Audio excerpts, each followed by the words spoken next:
Alors c'est un endroit très particulier puisque vous êtes à 20 minutes de la promenade des Anglais à Nice, sur la commune de Saint-Laurent-du-Var et dans une très grande forêt de plusieurs hectares qui dépendait il y a quelques siècles d'une forteresse qui se trouve encore aujourd'hui à la Gaude et qui nous a appartenu jusque dans les années 60.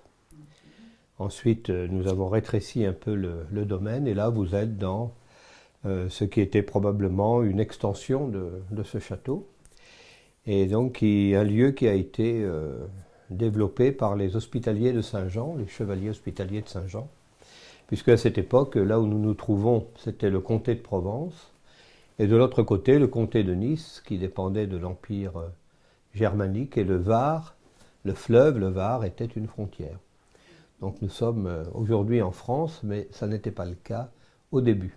Et au fil des siècles, eh bien, le domaine s'est rétréci considérablement. Et aujourd'hui, vous êtes dans ce qui reste de ce domaine, donc avec une petite communauté religieuse, une chapelle souterraine, comme vous l'avez vu, très ancienne, et puis notre communauté qui est reliée à l'église vieille catholique romaine de rite latin, c'est-à-dire que nous pratiquons le rite d'avant le Concile Vatican II, pas d'une manière formelle, bien sûr, puisque nous introduisons du français dedans, alors que ce rite est normalement entièrement en latin. Mais pour le confort de nos fidèles qui viennent ici régulièrement, on utilise maintenant un rite adapté. Et puis notre activité principale étant ici la pratique de l'exorcisme, puisque nous recevons un très grand nombre de personnes du monde entier qui passent ici chaque jour. Est-ce que ce nombre a augmenté? Oui, bien sûr, hein, c'est augmenté. Je pense que le bouche à oreille est très efficace, bien entendu. Et puis, un livre qui est sorti, voilà, 2 ans maintenant, signé du père Georges, qui est notre supérieur général. Ce livre, aux éditions Très Daniel, a fait beaucoup, beaucoup de chemin. Il a été extrêmement diffusé et évidemment nous a amené beaucoup de visiteurs. Tout à l'heure, vous avez abordé justement par rapport au Viking et par rapport à la vie, la question de la vie. Est-ce que vous pouvez en dire un peu plus? Par rapport aux Vikings, Oui, oui. C'est-à-dire que évidemment, j'enseigne la pensée chinoise et beaucoup de gens pensent que c'est une pensée très compliquée. On a même un mot en français, chinoiserie, pour définir précisément des complications. Or, en fait, la pensée chinoise est très synthétique, très simple. Les Chinois n'ayant pas beaucoup d'aptitude à la métaphysique, ça ne les intéresse pas. Et puis, ils n'ont pas non plus d'aptitude à l'abstrait. Donc, ils ont besoin de choses tangibles. Et ils ont donc une appréhension de l'univers qui est assez différente de la nôtre. Je crois qu'ils n'utilisent pas les mêmes outils que nous pour penser l'univers, pour l'observer non plus. En fait, ce sont de très grands observateurs de la nature humaine. Ils ont remplacé ce que nous pratiquons, comme évidemment on ne verra jamais un Chinois discuter du sexe des anges, alors que nos théologiens adorent ça. Le Chinois, lui, il est beaucoup plus ancré dans la réalité.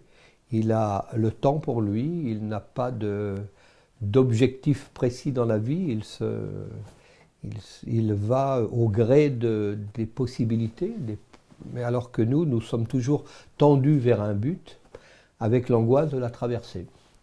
Le Chinois ignore ce genre de choses, ce qui fait évidemment qu'il est sans cesse adapté au monde, alors que nous, on aimerait plutôt que le monde soit adapté à nos attentes. Alors évidemment, nous sommes toujours déçus et eux le sont rarement. C'est une grande différence. d'accord. Vous parliez peut-être de l'intention. Oui, alors ça c'est autre chose, c'est une approche qui est plutôt judéo-chrétienne, c'est l'idée, enfin qui existe dans d'autres civilisations, c'est l'idée de la création de l'univers à partir du moment où nous sommes dans une démarche spirituelle. on est obligé d'admettre la réalité de l'univers, puisque nous en faisons partie. Et là, il se pose la question de l'énergie qui est à l'origine de l'observable. Et à partir de ce moment-là, on se pose la question, l'univers procède-t-il d'une intention? Si on admet que l'univers a été créé par une conscience, et que cette conscience avait une intention, on est obligé de penser que cette intention procède également d'un plan. Et cela se pose la question de la destinée de l'être humain, c'est-à-dire nous sommes là, mais libres probablement, puisque nous sommes créés libres, c'est-à-dire libres de choisir entre le bien et le mal, par exemple, mais nous ne sommes pas libres de choisir entre la vie et la mort, c'est-à-dire qu'il y aura certainement un jour où la vie s'arrêtera, du moins cette vie-là, terrestre, et ça, nous ne sommes pas libres de ce moment. Bon, certains prennent la liberté de ce moment, mais ça, c'est un autre problème. Et cette liberté-là, donc elle n'est pas complète, loin de là, bien sûr. Nous sommes précisément dans un libre arbitre qui est obligé de fonctionner dans des limites extrêmement précises. Et puis, notre destinée, elle est mise au hasard, entre guillemets, le hasard n'existant pas non plus, et s'inscrit probablement dans un plan divin. Alors, c'est très difficile pour les chrétiens d'appréhender cette idée. Comment peut-on être libre et en même temps participer à un plan? Ce plan qui procède d'une intention, cette intention qui est à l'origine de la création de l'univers. Donc c'est assez fascinant d'imaginer ça, de penser à cela. Et on se sent à la fois très petit et en même temps très important aussi, puisque dans l'univers, la résonance de l'univers est telle qu'il n'y a pas de différence entre le plus petit et le plus grand. Il n'y a rien de petit aux yeux de l'univers, c'est juste un problème de résonance, de vibration et d'information. Dans la dernière conférence que nous avons faite, il y a une personne qui a posé la question de la montée en conscience de l'humanité aujourd'hui. On se pose la question, alors on entend beaucoup dire que la conscience s'élève, la conscience spirituelle, etc. C'est pas certain. Je ne suis pas toujours d'accord avec cela. Je ne suis pas certain que nous sommes aujourd'hui plus spirituels que ne l'était l'homme du Moyen-Âge. Ou même l'homme d'avant le Moyen-Âge, de l'Antiquité, qui était plus proche des souffles de la nature que nous le sommes aujourd'hui. Plus proche des lois naturelles que nous le sommes aujourd'hui. Nous avons construit une société mécanique très complexe, mécanique, électronique, électrique, etc., etc. Et je ne suis pas certain qu'il est plus facile de se frayer dans cette société un chemin vers la lumière, vers la conscience. Je ne crois pas que ce soit plus facile aujourd'hui qu'autrefois. Et j'ai même tendance à penser quelquefois que la complexité de nos civilisations nous a bien égarés. Donc je crois que l'on va vers deux formes de société. Il y aura dans la même société probablement deux populations. Il y aura les gens qui souhaitent effectivement évoluer, monter dans la conscience par une élévation spirituelle, par un progrès permanent fait sur eux-mêmes, communication aussi avec les autres. Et puis il y aura les autres qui seront des consommateurs, tant que l'on pourra consommer.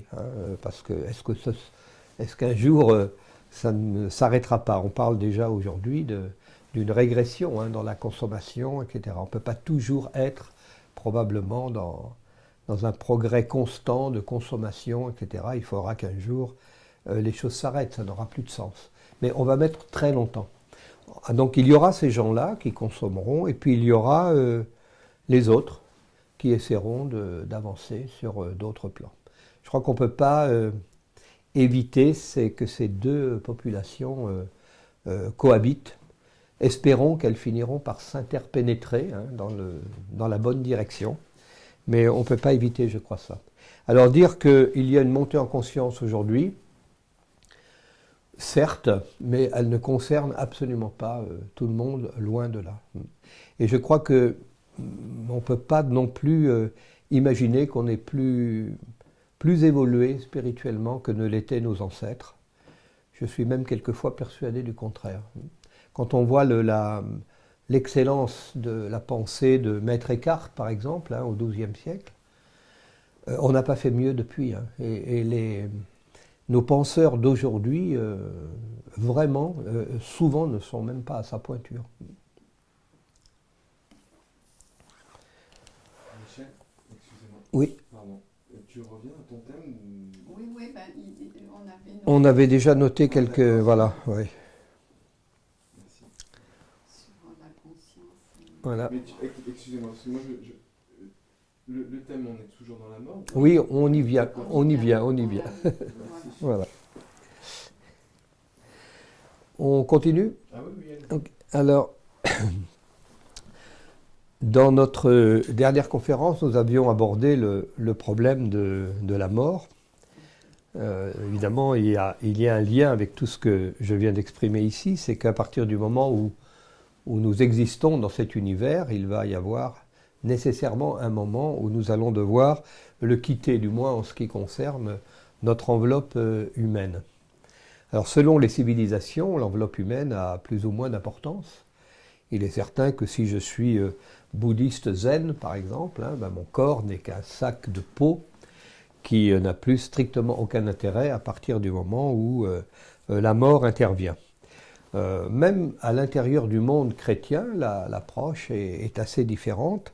Les protestants, par exemple, voient moins la nécessité de prier pour les morts, par exemple, que ne le font les catholiques ou les orthodoxes. Donc même à l'intérieur du monde chrétien, les approches sont différentes.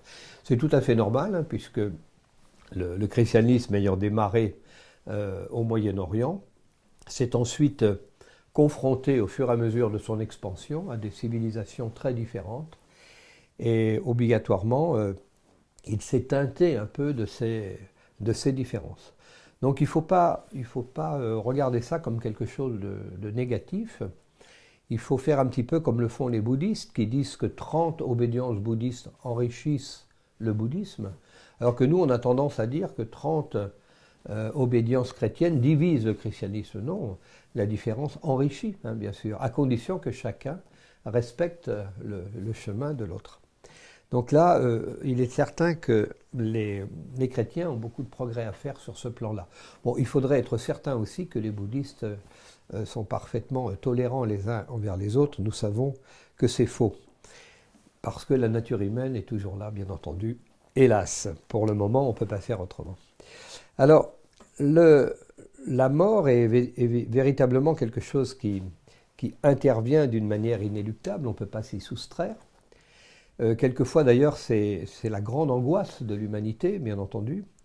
Il y a eu des approches très différentes sur la mort. Je pense à l'approche existentialiste, par exemple, qui disait que nous surgissons du néant, que nous traversons la vie par faiblesse et que nous mourrons par rencontre avec un autre néant. Bon, heureusement, cette philosophie n'a pas fait beaucoup d'émules parce qu'elle était quand même très désespérée et complètement contraire à l'idée chrétienne qui est que nous vivons dans l'espérance. Nous pensons qu'après la mort, il y a une autre vie, évidemment très différente sur le plan vibratoire, mais il y a nécessairement une autre vie. Bon, nous sommes rejoints en cela par la plupart des civilisations du monde qui ont quand même aussi cette idée d'une vie après la vie. Chacun, évidemment, y voit une forme différente selon les cultures. Alors, le problème se pose, qu'est-ce qui demeure après la vie?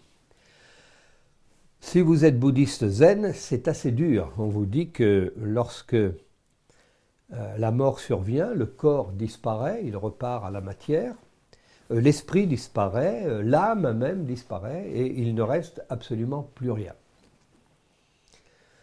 Ça, c'est quand même assez terrible, parce qu'on voit que le bouddhisme zen est à la charnière du taoïsme et du bouddhisme, et il a une opinion extrêmement précise là-dessus. Bien sûr, il ne peut pas rester rien. Les conséquences des actes passés continuent à créer quelque chose de nous, bien entendu, à travers le temps. Bien sûr, tout dépend de ce que nous avons été dans cette vie. Si nous avons eu une grande importance, au niveau d'une nation ou d'un peuple ou d'une civilisation. On n'aura pas les mêmes prolongements que quelqu'un qui aura une vie très rétrécie, bien entendu. Mais il y a obligatoirement des prolongements. Et puis il y a ceux qui pensent que l'âme continue à exister. Ça, c'est le point de vue chrétien, c'est-à-dire qu'il y a dans l'âme deux choses. Il y a l'anima latin, le mot latin qui signifie animer, c'est-à-dire le souffle qui nous donne la vie. Et lorsque ce souffle s'arrête, eh bien nous sommes morts. Seulement, il n'y a pas que l'anima dans l'âme, il y a aussi une autre partie plus subtile qu'on pourrait appeler l'esprit. Et quand l'anima s'arrête, l'esprit demeure. Et cet esprit, évidemment, on le relie à la conscience. Maintenant, cette conscience, est-ce qu'elle est individuelle ou est-ce qu'elle est un emprunt fait durant notre vie à une conscience plus globale? Là se pose le problème, bien sûr. Alors, je pense évidemment à Jung qui a travaillé sur l'inconscient collectif, ou le conscient collectif. Il y aurait une conscience générale qui contiendrait toutes les informations de l'humanité, voire même hors du temps, puisque dans le monde spirituel, le temps n'a strictement aucun intérêt. Et nous serions une émanation momentanée de cette conscience durant notre vie. Et puis, à notre mort, eh bien, nous rendons à la conscience universelle la partie de conscience que nous avons hébergée durant notre vie, mais enrichie de nos actes, enrichie de nos pensées, enrichie de nos vibrations. Si nous avons vécu à un niveau vibratoire modeste, voire grossier, eh bien nous enrichissons très peu la conscience globale. Et si nous avons vécu à un niveau très élevé de conscience, évidemment, nous apportons plus. Ce n'est pas très grave pour la conscience, sauf que cet inconscient collectif, il détient toutes les informations, c'est-à-dire les meilleures et les pires, bien entendu. Et alors les pires, c'est probablement ce qu'on appellerait par exemple le bas astral.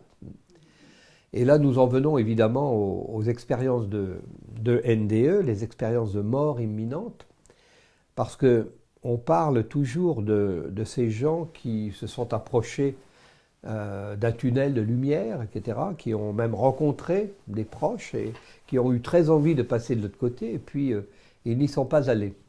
Évidemment, il y a une très grande différence entre s'approcher du seuil et franchir le seuil. En plus, rien ne dit que les gens qui ont vécu des NDE ont vécu les préliminaires obligatoires de la mort. Il est possible que lorsque le moment est venu véritablement de mourir, peut-être qu'on rencontre des choses extrêmement différentes de ce que rencontrent les gens qui font des NDE. On a décidé que les gens qui font des NDE connaissent les préliminaires de la mort, mais c'est peut-être pas vrai. C'est peut-être pas vrai. Et puis on ne parle jamais non plus des gens qui passent dans des zones infiniment plus noires que le tunnel de lumière, parce que je crois que lorsque nous expérimentons ce genre de choses, on ne peut pas aller vers des vibrations plus élevées que celles que nous vivons, que nous détenons.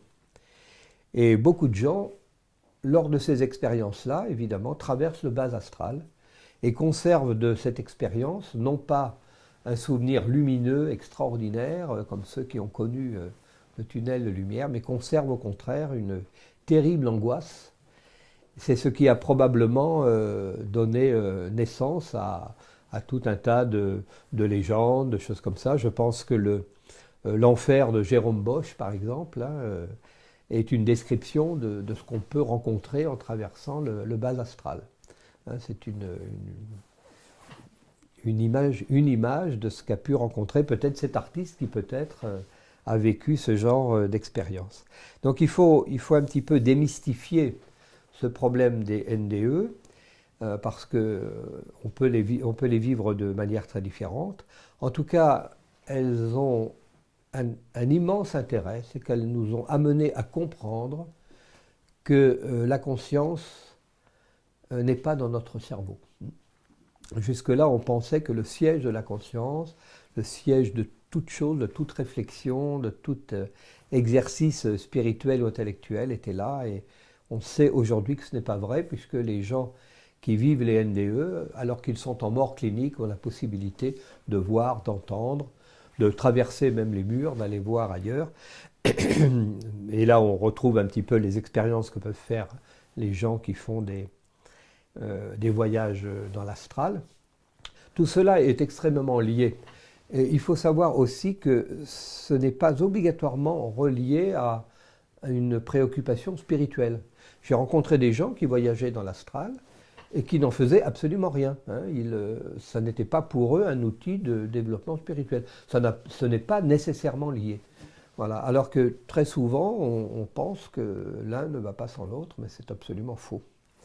Donc il faut bien penser que ces NDE nous ont apporté beaucoup sur cette idée que la conscience est probablement extérieure à nous. Et ça, c'est quelque chose qui me plaît beaucoup parce que ça ne contredit en rien l'approche chrétienne du monde et de la spiritualité. Je dirais même au contraire que quelque part ça la conforte. Et je crois qu'en fait le judéo-christianisme affirme ça depuis la nuit des temps. Et on n'avait pas trop prêté d'attention à cela. C'est un petit peu comme...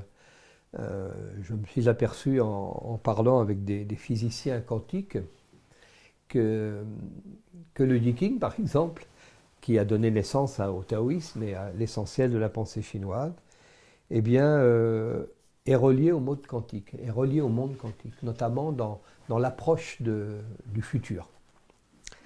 Voilà. Et au niveau des âmes errantes, Père Gérard, et des communications avec les défunts. Alors, les âmes errantes, bon, ici, nous sommes des spécialistes du problème, puisque lorsque on pratique l'exorcisme, c'est quelque chose qu'on rencontre fréquemment, je dirais même tous les jours. Il y a différentes façons de mourir. On peut mourir en règle, on peut mourir en pleine conscience, et puis on peut mourir accidentellement. Quelqu'un qui a un accident de voiture et qui meurt brutalement en 1 seconde peut très bien ne pas se rendre compte qu'il est mort. Et à ce moment-là, cette âme, en quelque sorte, va errer, comme ça. Parce que la vie s'est arrêtée à un moment précis, à un moment vibratoire précis, et il n'est pas certain que cette personne avait atteint un niveau vibratoire suffisamment subtil pour s'élever très haut. Donc cette âme va errer, en quelque sorte. Ça peut durer des mois, des années, des siècles même. C'est ce qui a donné naissance probablement aux légendes des fantômes, etc. Et puis il se peut aussi que ces âmes errantes soient là pour d'autres raisons. Par exemple parce qu'elles ont conçu des attachements affectifs, qui peuvent être des attachements à des personnes, qui peuvent être des attachements à des lieux, par exemple. Si vous vous attachez à un vieux château du Moyen-Âge, l'âme errante, elle va traîner là des siècles. Si vous vous attachez à une personne, cette personne, elle va mourir elle aussi. Donc à ce moment-là, on peut imaginer que l'âme errante n'aura plus de raison particulière de rester dans cet endroit.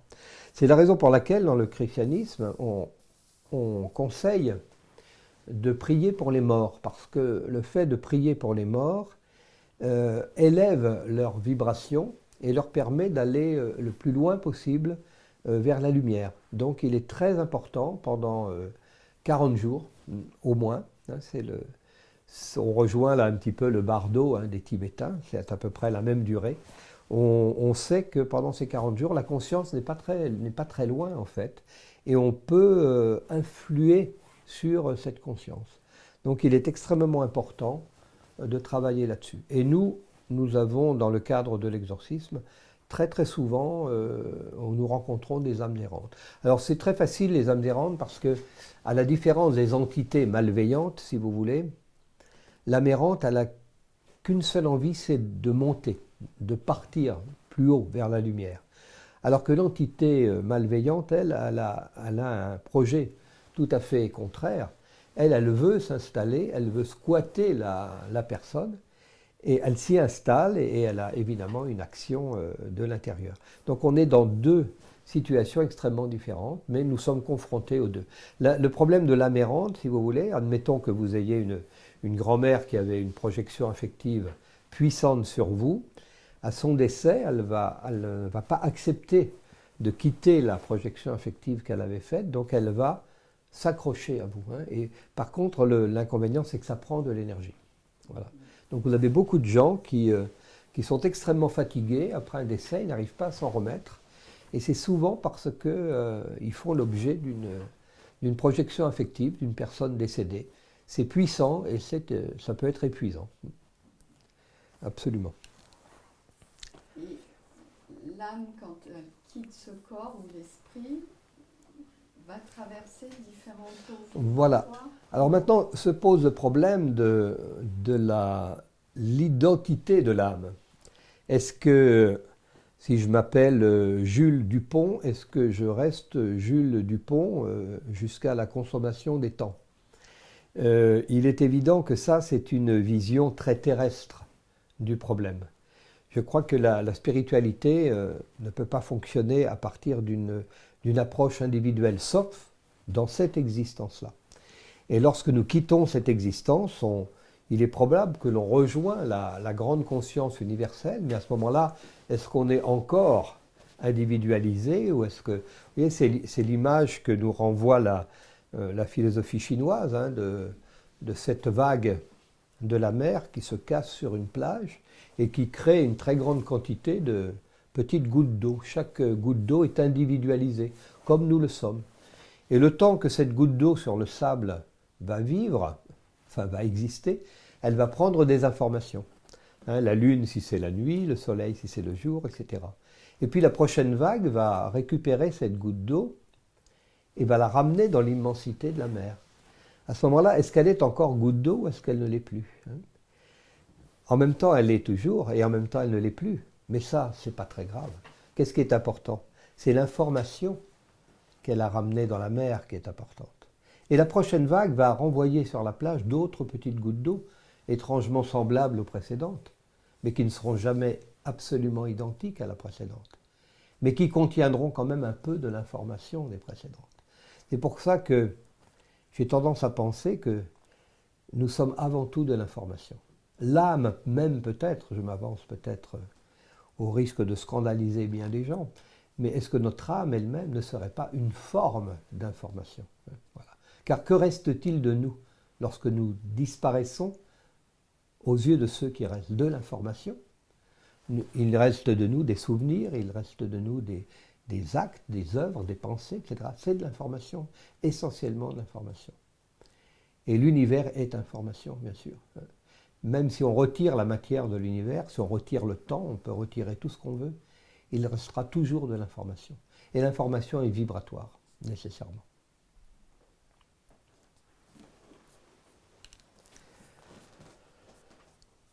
Quel sujet n'avons-nous pas abordé? Oui, le problème peut-être pour continuer sur les amérantes, le problème des fantômes, hein, des condensations.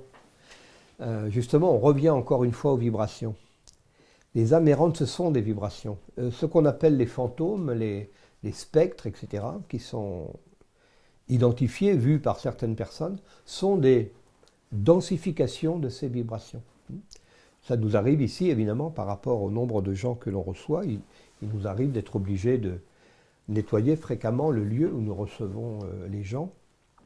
Et très souvent, nous avons des condensations comme ça, spectrales, que nous sommes obligés de nettoyer. Mais c'est un monde étrange, mais qui n'est pas du tout nécessairement hostile ou quelque chose comme ça. Pour nous, c'est quelque chose qui fait partie du quotidien.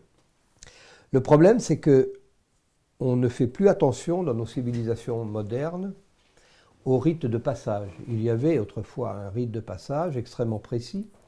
Lorsque quelqu'un mourait, c'était souvent après une agonie. L'agonie maintenant, elle est rare, compte tenu du fait que notre mort est souvent médicalisée. Autrefois, l'agonie était naturelle. Les gens étaient soutenus pendant cette agonie par la famille, souvent le prêtre venait, etc. Et puis après le décès, il y avait une veillée du mort qui durait toute la nuit, puis ensuite la mise en bière, la cérémonie religieuse, etc. Ensuite, il y avait l'inhumation, tout le monde y participait, c'était un phénomène collectif. Et puis il y avait ensuite une période de 40 jours qu'on appelait la période de deuil. Et au bout de 40 jours, on célébrait une messe particulière qu'on appelait la messe de sortie de deuil, où on demandait à l'âme de s'élever dans la lumière. Tout ça, malheureusement, aujourd'hui, se fait pratiquement plus, sauf encore dans quelques églises d'Orient. Et je crois que c'est à cause de cela que nous avons de plus en plus d'âmes errantes, puisqu'on n'est plus capable de faire partir les âmes correctement.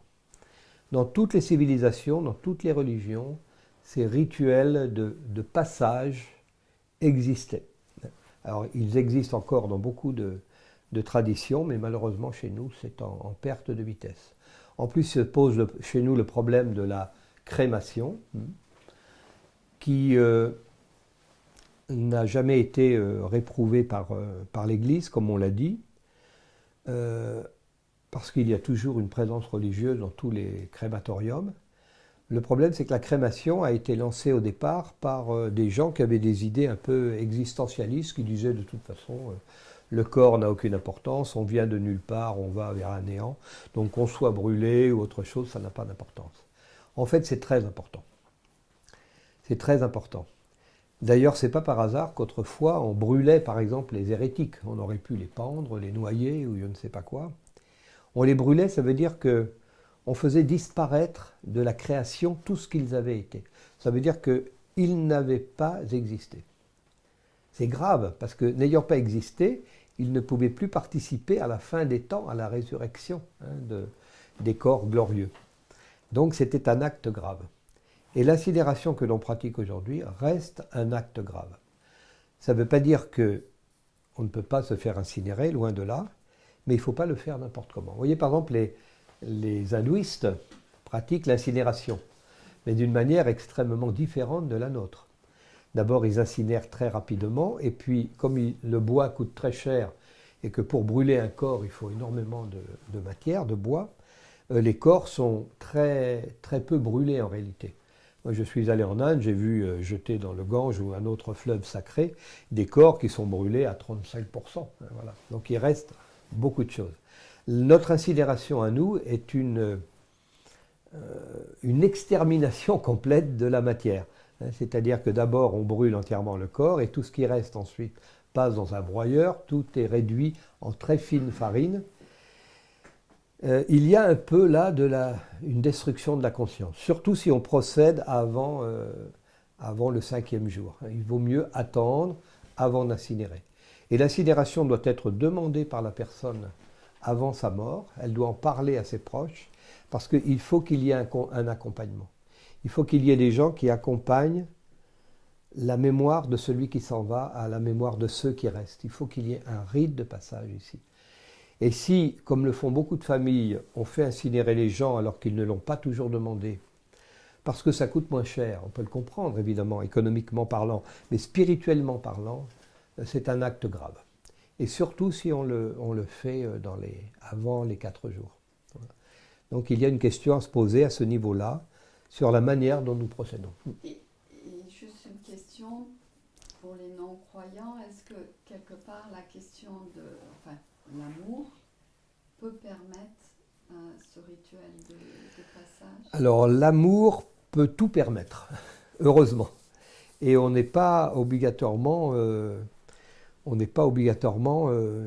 encadré dans une religion pour vivre dans l'amour. Ce qui compte avant tout, c'est la foi. La foi, c'est la certitude absolue que je possède au plus profond de mes cellules, cette certitude absolue qu'il existe une transcendance, que je vis dans un univers qui procède d'une intention, etc. Ça, c'est la foi. Et je ne peux absolument pas la partager avec vous. Parce que la foi est un sentiment tellement profond, tellement intime, qu'il ne se partage pas. À partir de cette foi qui m'anime, et d'ailleurs sur laquelle je peux aussi travailler, parce que la foi, ce n'est pas quelque chose qu'on a pour toujours, qu'on laisse là. Non, cette foi, elle peut être améliorée, elle peut être valorisée, etc. Mais à partir de cette foi, je peux donner un costume à ma foi, par rapport à ma culture. Je peux choisir une philosophie, je peux choisir une religion, je peux choisir un mode de vie particulier qui va encadrer la manière dont je vis cette foi. Et là, je peux me diriger effectivement vers une religion. La religion, c'est un mode de pensée qui fait une proposition au monde. Et c'est une proposition qu'on peut saisir ou non, qu'on peut saisir entièrement ou partiellement, etc. C'est la liberté de chacun. Mais c'est une proposition. Mais vous voyez bien que le problème des religions, c'est que ce sont des constructions humaines et qu'à partir de là, elles subissent tous les aléas des constructions humaines. C'est la raison pour laquelle, alors que la mission des religions était de spiritualiser le monde, on ne peut pas dire que c'est un échec, mais on ne peut pas dire que la réussite est totale. Mais il nous reste encore du temps, hein, bien entendu. Quand on voit le christianisme, par exemple, si ça dure encore 2000 ans plus tard, c'est que le message, à l'origine, avait une puissance spirituelle phénoménale. Quand on pense à tout ce que les hommes ont fait, en croyant bien faire pour détruire ce message initial, il est encore là. Ça veut dire que le message est plus fort que les hommes. Et ça nous laisse le droit de vivre dans l'espérance.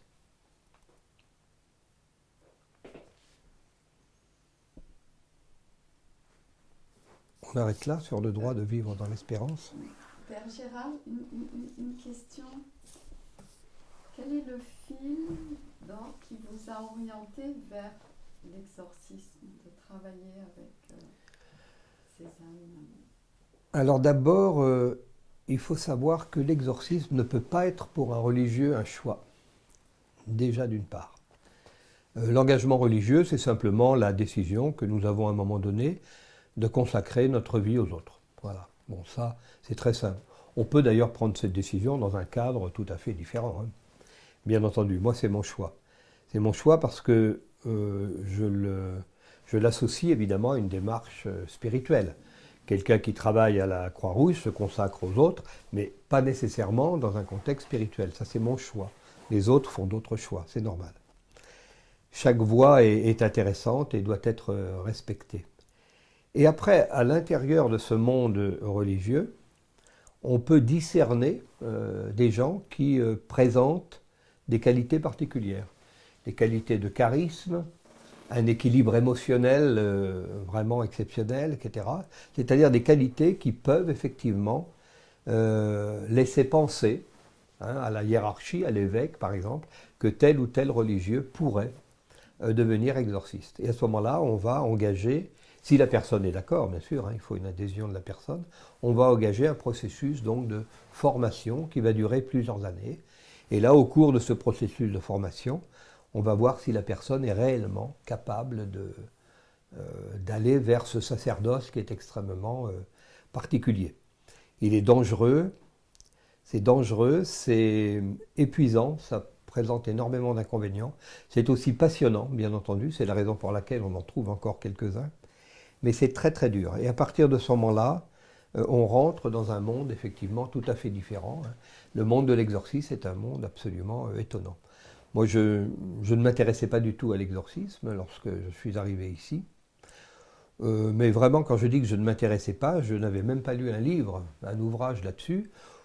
Je savais vaguement que ça existait, j'avais rien contre l'idée que ce soit une réalité, je veux dire, mais je n'avais pas la moindre idée de ce que ça pouvait être. Et c'est en travaillant avec le Père Georges pendant plusieurs années que j'ai assisté à des choses évidemment tout à fait surprenantes, tout à fait étonnantes, qui maintenant sont devenues des banalités pour moi, mais au départ, effectivement, on est un peu pris par surprise, hein, c'est tout à fait normal. Et on ne peut pas vraiment choisir cela, je crois. D'ailleurs, nous avons des problèmes on va dire entre guillemets, de recrutement, parce que nous sommes beaucoup sollicités par des gens qui souhaiteraient avoir cette formation d'exorcisme, mais qui, après, travailler, peut-être ajouter une corde à leur arc dans un autre domaine, de guérison ou autre. Mais ils ne savent pas, ils ne mesurent pas le danger que ça puisse représenter.